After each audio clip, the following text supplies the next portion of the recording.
Trans Governor George Natembeya delivered a series of planned political statements during a recent appearance on JKL Live, covering the posthumous honor given to the late Raila Odinga, the integrity of Kenya's political leaders, the future of Nairobi Senator Edwin Sifuna, the 2027 presidential race, and the performance of Western Kenya's senior government figures. Natembeya opened with a pointed question about the Chief of the Order of the Golden Heart honor awarded to Raila Odinga after his death, a decoration reserved for the President of Kenya or visiting head of state. He expressed frustration that the honor had not been given to Raila Odinga while he was alive, characterizing the posthumous award as tokenism designed to manage public sentiment rather than reflect genuine recognition of the late statesman's contribution to Kenya's political and constitutional history. He did not question the honor itself, but challenged its timing, framing it as a gesture that carries more political convenience than substance. On the question of political loyalty and whether he would be persuaded or compensated to join the government, Natembeya was categorical. He stated that President Ruto had nothing to offer him, that he requires nothing, that he earned a salary and pension, could pay his own children's fee, and had no material one that would compromise his political conviction. He argued that the practice of buying leaders and then expecting them to betray the public was one of the most corrosive forces in Kenyan politics, and pledged that he would not participate in it. His remarks echoed a statement he made in September 2025 when he declared that anyone who he had crossed to the government should take him to a mental health facility. Natembeya then addressed Edwin Sifuna's current position within ODM, offering what amounted to an endorsement of the Secretary General political trajectory. He described Sifuna as a fine young man with the ability to do significant things for the country, noting that they shared kinship. Natembeya argues that Kenya should not suppress political talent of that nature, but instead nurture it.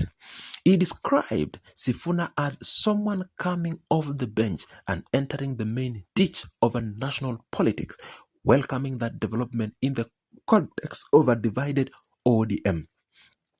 His remarks were notable because they signal comfort with Sifuna's growing prominence rather than alarm.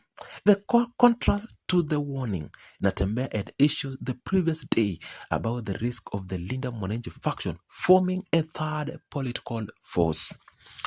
On the history of the ODM Kibaki political alliance, Natembeya revisited a moment from 2002 when Raila Odinga made his famous Kibaki Tosha declaration at Uhuru Park.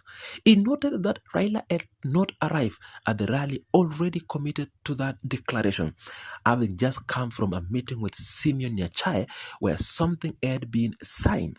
He observed that when the crowd demanded a name, Raila posed a question asking whether Kibaki was not enough, and it was the crowd affirmation that produced the declaration. Natembeya used this account to underline a broader point about the need for unity in the opposition, arguing that when the opposition remained united, it had the capacity to win. Natembeya did not spare Prime Cabinet Secretary Musalia Mudavadi and National Assembly Speaker Moses Wetangula, both of whom represent Western Kenya at the highest level of the current government. He faulted both leaders for what he described as failure to represent the Western community effectively, arguing that their presence in government had been used to create the impression that Western Kenya had influence and was benefiting from the Kenya Kwanza administration, when in his assessment that influence was not being exercised in any meaningful way. He said he would have respected either one of them if they had publicly acknowledged the absence of real government responsiveness to their region and refused to be used to sanitize that reality. NATEMBEA also addressed what he called the excesses of executive troubles and public resources use, specifically targeting the size of presidential motorcades and the practice of closing roads for extended period to facilitate presidential movement. He framed these practices as incompatible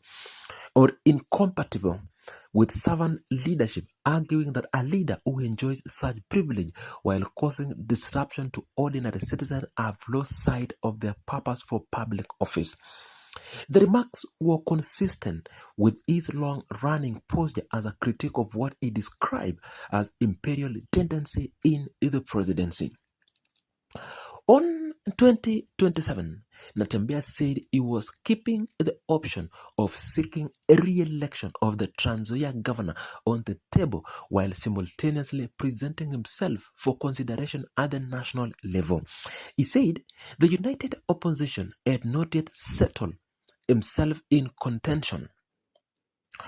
He said the united opposition had not settled on a single presidential flag bearer and that he had placed himself in contention.